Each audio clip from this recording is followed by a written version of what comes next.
You will hear a number of different recordings, and you will have to answer questions on what you hear. There will be time for you to read the instructions and questions, and you will have a chance to check your work. All the recordings will be played once only. The test is in 4 sections.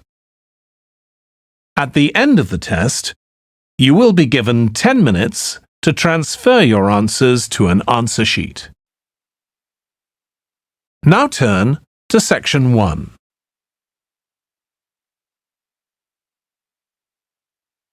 Section 1. You will hear a telephone conversation between a woman who is looking for a job and a man from a company that organizes cycling holidays. First, you have some time to look at questions 1 to 6.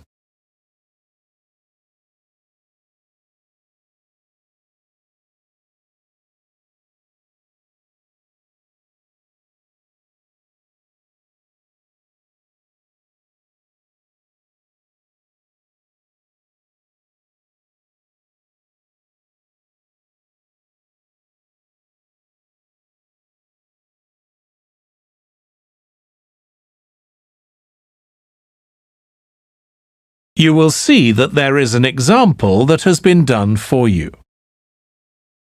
On this occasion only, the conversation relating to this will be played first. Hello, Pembroke Cycling Holidays. Bob speaking. Oh, hello. I've seen your advert for people to lead cycle trips. Are you the right person to speak to? Yes, I am. Could I have your name, please? It's Margaret Smith. The woman's surname is Smith. So Smith has been written in the space. Now we shall begin. You should answer the questions as you listen because you will not hear the recording a second time. Listen carefully and answer questions 1 to 6. Hello, Pembroke Cycling Holidays. Bob speaking. Oh, hello. I've seen your advert for people to lead cycle trips. Are you the right person to speak to? Yes, I am. Could I have your name, please? It's Margaret Smith. Are you looking for a permanent job, Margaret? No, temporary. I've got a permanent job starting in a few months' time, and I want to do something else until then. What work do you do? This will probably sound crazy. I used to be a lawyer, and then I made a complete career change, and I'm going to be a doctor. I've just finished my training. Right. And have you had any experience of leading cycle trips? Yes, I've led several bike tours in Africa. The trip to India that I had arranged to lead next month has now been cancelled. So when I saw you were advertising for tour leaders, I decided to apply. OK. Now, we normally have 2 or 3 leaders on a trip, depending on the size of the group. Some tours are for very experienced cyclists, but we've got a tour coming up soon in Spain, which is proving so popular we need an additional leader. It's a cycling holiday for families. Would that suit you? It certainly would. I enjoy working with children, and I probably need some more experience before I go on a really challenging trip. That tour includes several teenagers. Have you worked with that age group before? Yes, I'm a volunteer worker in a youth club where I help people to improve their cycling skills. Before that, I helped out in a cycling club where I taught beginners. Well, that's great. Now, the trip I mentioned is just for a fortnight, but there might be the possibility of leading other tours after that. Would that fit in with your plans? That'd be fine. I'll be free for 5 months. My job is due to start on October the 2nd, and I'm available from May the 1st until late September. Good. Now, is there anything I need to know about the food you eat? We usually have 1 or 2 people in the group who don't eat meat, or have some sort of food allergy, so we're always very careful about that. Yes, I'm allergic to cheese. Would that be a problem? No. As long as we have enough notice, we can deal with that. That's great. Before you hear the rest of the conversation, you have some time to look at questions 7 to 10.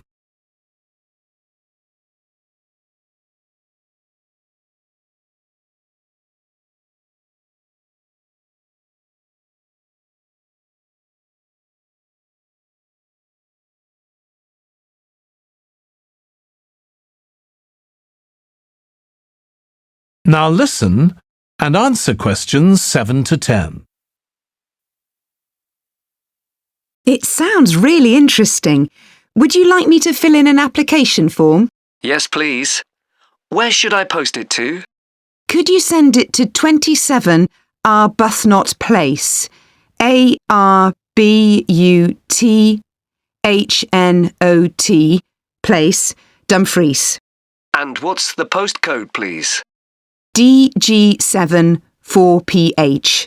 Was that P Papa or B Bravo? P Papa. Got that. If you could return the application form by Friday this week, we can interview you on Tuesday next week. Say 2:30? Would that be possible for you? Yes, it's fine. You're quite a long way from where I live, so I'll drive over on Monday. Should I bring anything to the interview? We'll have your application form, of course, but we'll need to see any certificates you've got that are relevant in cycling, first aid or whatever. OK. And at the interview, we'd like to find out about your experience of being a tour guide. So, could you prepare a 10-minute talk about that, please? You don't need slides or any complicated equipment, just some notes. Right. I'll start thinking about that straight away. Good. Well, we'll look forward to receiving your application form and we'll contact you to confirm the interview. Thanks very much. Thank you, Margaret. Goodbye. Bye. That is the end of section 1. You now have half a minute to check your answers.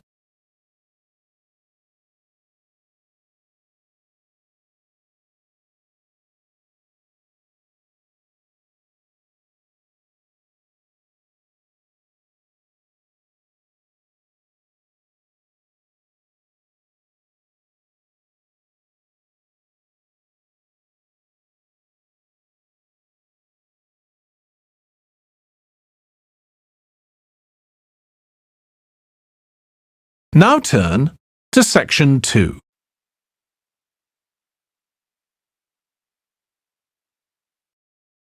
Section 2. You will hear a podcast about an area called the Sheep Market in a New Zealand city. First, you have some time to look at questions 11 to 14.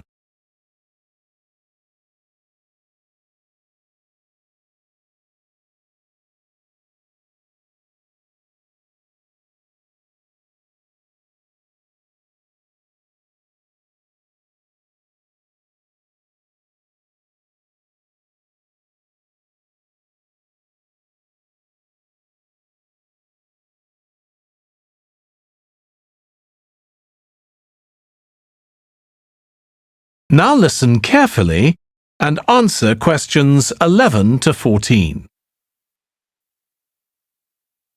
Welcome to this podcast about the sheep market, which is one of the oldest parts of the city. As its name suggests, there was originally a market here where farmers brought their sheep, but now it's been redeveloped into a buzzing, vibrant area of the city, which is also home to one of the city's fastest growing communities. The nearby university has always meant the area's popular with students who come in to enjoy the lively nightlife, but now graduates embarking on careers in the worlds of fashion and design are buying up the new apartments recently built here to replace the small houses where the market workers used to live. The narrow old side streets are great places for finding original pictures, jewellery and ceramics which won't break the bank, as well as local produce like fruit and vegetables. There's also lots of pavement cafes where you can have a coffee and watch tourists from all over the world go by. The oldest buildings in the area are on the main streets, including the city's first department store, built in the 1880s, which is still open today. The sheep market is a centre for fashion, and there's a policy of encouraging new young designers. The Young Fashion Competition is open to local young people who are passionate about fashion. This year, they've been asked to design an outfit based on ideas from the music and technology that's part of their everyday life, using both natural and man-made fibres. The garments will be judged by a panel of experts and fashion designers, and the winning entries will be modelled at a special gala evening. Parking at the sheep market is easy. There are plenty of pay and display car parking spaces on the roadsides, which are fine if you just want to stay for an hour or two. But if you want to spend the day there, it's better to park in one of the 4 underground car parks. It's not expensive, and if you can present a receipt from one of the local stores, you'll not be charged at all. After 6 p.m, many of the car parks have a flat rate which varies, but it is usually very reasonable. Before you hear the rest of the podcast, you have some time to look at questions 15 to 20.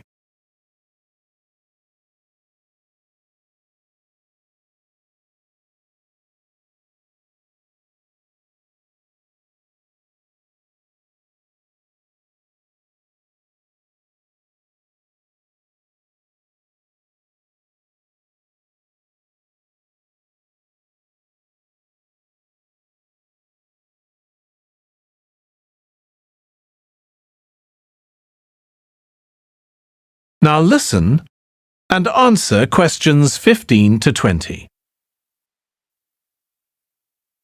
The sheep market is one of the main centres for art and history in the whole of the country. If you look at our map, you'll see some of the main attractions there. Most visitors start from Crawley Road at the bottom of the map. The Reynolds House is one of the oldest houses in the city and is open to the public.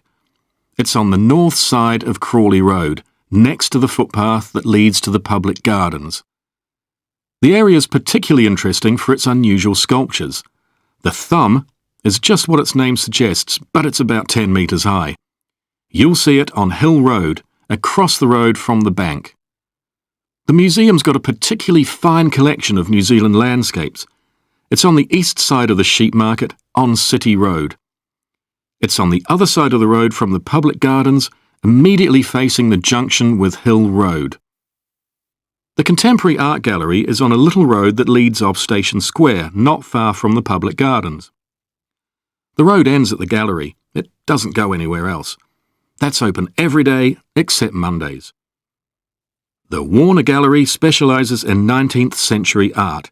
It's on City Road, near the junction with Crawley Road, on the same side of the road as the public gardens. It's open on weekdays from 9 to 5 and entry is free. Finally, if you're interested in purchasing high-quality artwork, the place to go is Nucleus. You need to go from Crawley Road up through Station Square and east along Hill Road until you get to a small winding road turning off. Go up there and it's on your right. If you get to City Road, you've gone too far. That is the end of section 2. You now have half a minute to check your answers.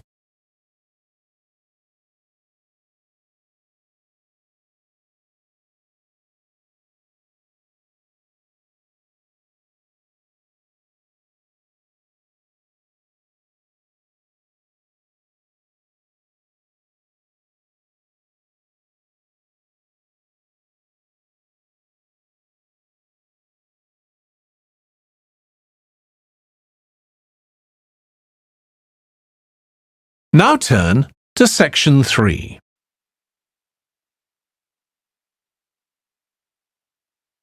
Section 3. You will hear 2 students, Katie and Joe, discussing a presentation in their film studies course.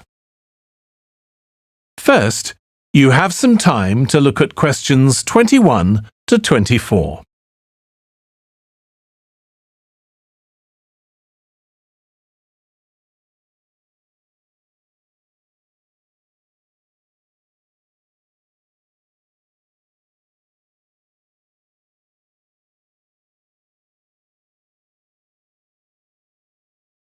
Now listen carefully and answer questions 21 to 24.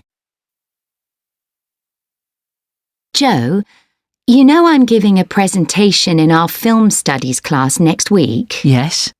Well, could we discuss it? I could do with getting someone else's opinion. Of course, Katie. What are you going to talk about? It's about film adaptations of Shakespeare's plays. I've got very interested in all the different approaches that film directors take. So I thought I'd start with Giannetti, who's a professor of film and literature. And in one of his books, he came up with a straightforward classification of film adaptations based on how faithful they are to the original plays and novels. Right. I've already made some notes on that, so I just need to sort those out before the presentation. I thought that next I'd ask the class to come up with the worst examples of Shakespeare adaptations that they've seen, and to say why. That should be more fun than having their favourite versions. Yes, I can certainly think of a couple. Right. Next, I want to talk about Rachel Malco. I came across something on the internet about her work on film adaptations, and I was thinking of showing some film clips to illustrate her ideas. Will you have enough time, though, both to prepare and during the presentation? After all, I doubt if you'll be able to find all the clips you want. Perhaps you're right. OK, well, I'd better do some slides instead, saying how various films relate to what she says. That should encourage discussion. Next, I want to say something about how plays may be chosen for adaptation because they're concerned with issues of the time when the film is made. You mean things like patriotism or the role of government? Exactly. It's quite tricky, but I've got a few ideas I'd like to discuss. Before you hear the rest of the discussion, you have some time to look at questions 25 to 30.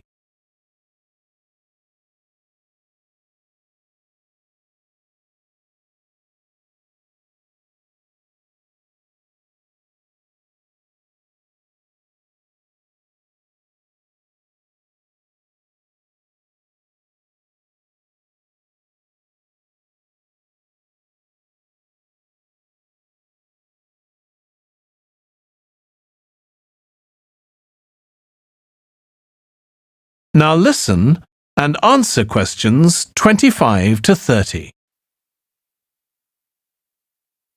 And finally, I want to talk about a few adaptations that I think illustrate a range of approaches and make some comments on them. Do you know the Japanese film Ran? I haven't seen it.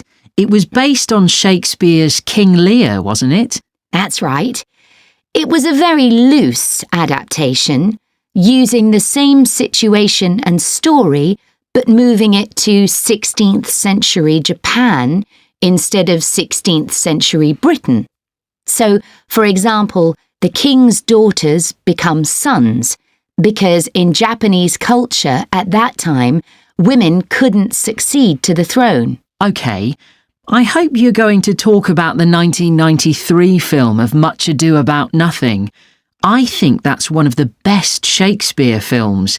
It really brings the play to life, doesn't it? Yes, I agree. And I think filming it in Italy, where the play is set, makes you see what life was like at the time of the play. Absolutely. Right, what's next? Next, I thought Romeo and Juliet, the 1996 film, which moves the action into the present day. Yes, it worked really well, I thought, changing the two feuding families in the original to two competing business empires, even though they're speaking in the English of the original play. You'd expect it would sound really bizarre, but I found I soon got used to it. Me too.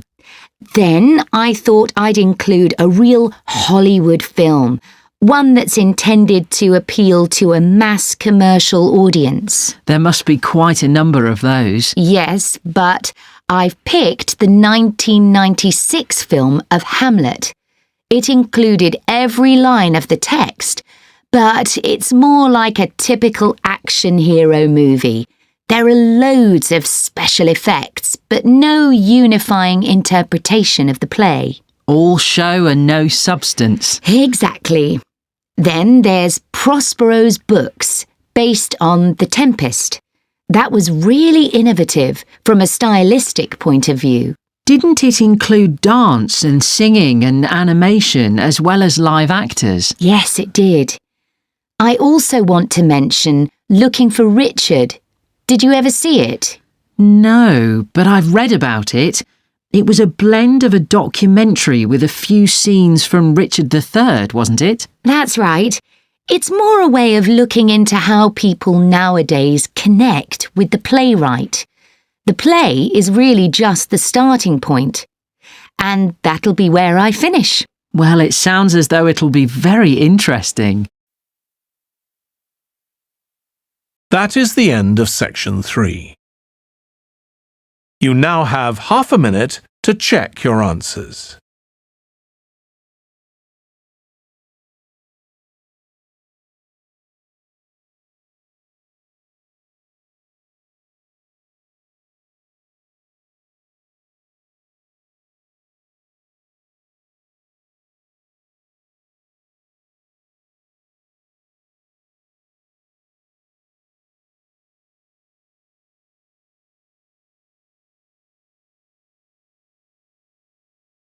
Now turn to section 4.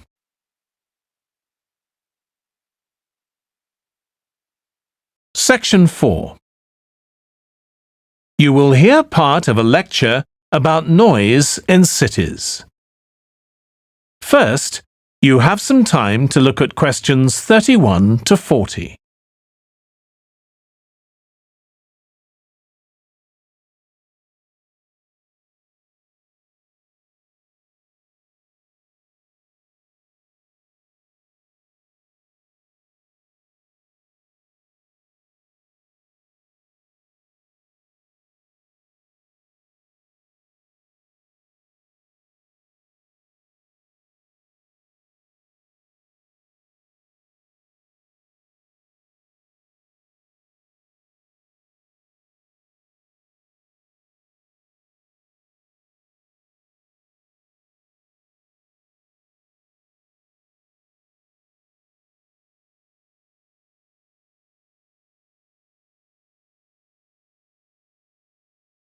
Now listen carefully and answer questions 31 to 40.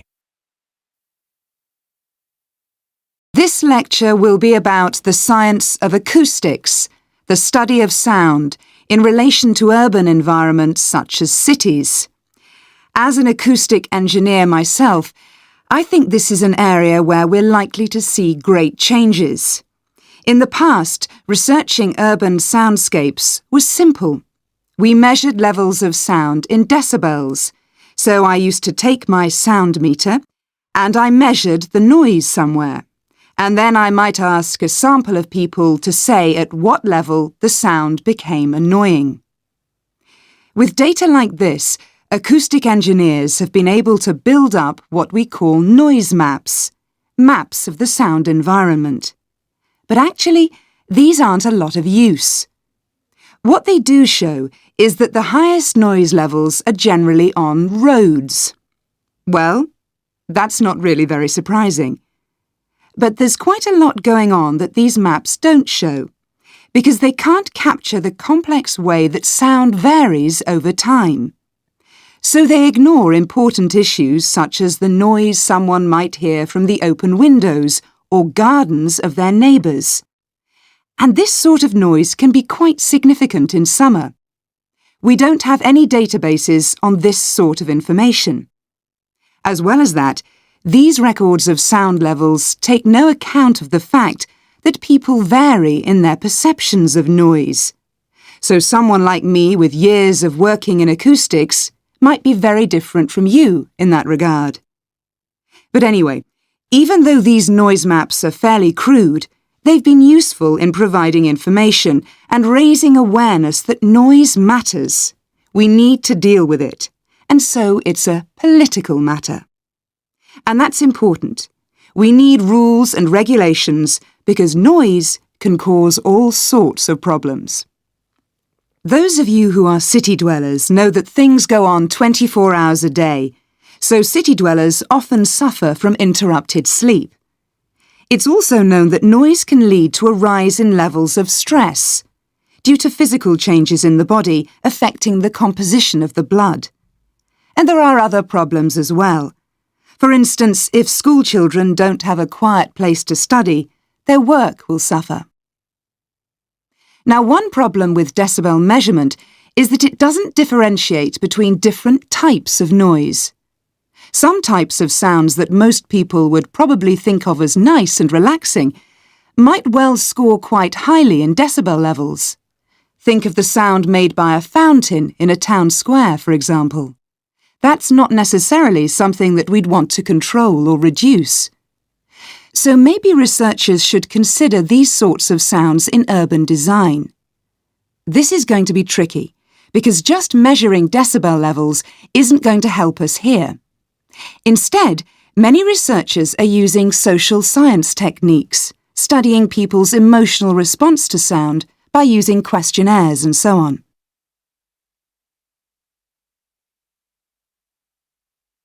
So what exactly do people want to hear in an urban environment? Some recent interdisciplinary research has come out with results that at first sight seem contradictory. A city needs to have a sense of activity, so it needs to be lively, with sounds like the clack of high heels on a pavement or the hiss of a coffee machine. But these mustn't be too intrusive, because at the same time we need to be able to relax.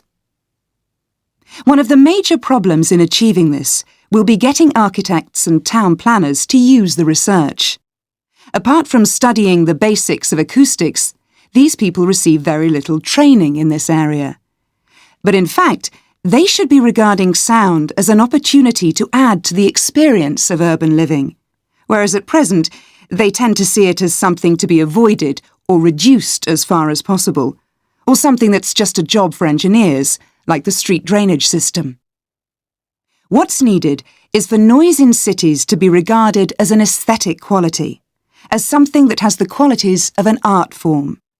If we acknowledge this, then we urgently need to know what governs it and how designers can work with it. We need to develop a complex understanding of many factors. What is the relationship between sound and culture? What can we learn from disciplines such as psychology about the way that sound interacts with human development and social relationships, and the way that sound affects our thoughts and feelings?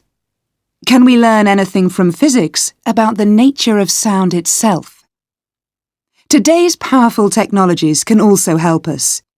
To show us their ideas and help us to imagine the effect their buildings will have, architects and town planners already use virtual reality, but these programs are silent. In the future, such programs could use realistic sounds, meaning that soundscapes could be explored before being built. So hopefully, using the best technology we can lay our hands on, the city of the future will be a pleasure to the ears as well as the eyes.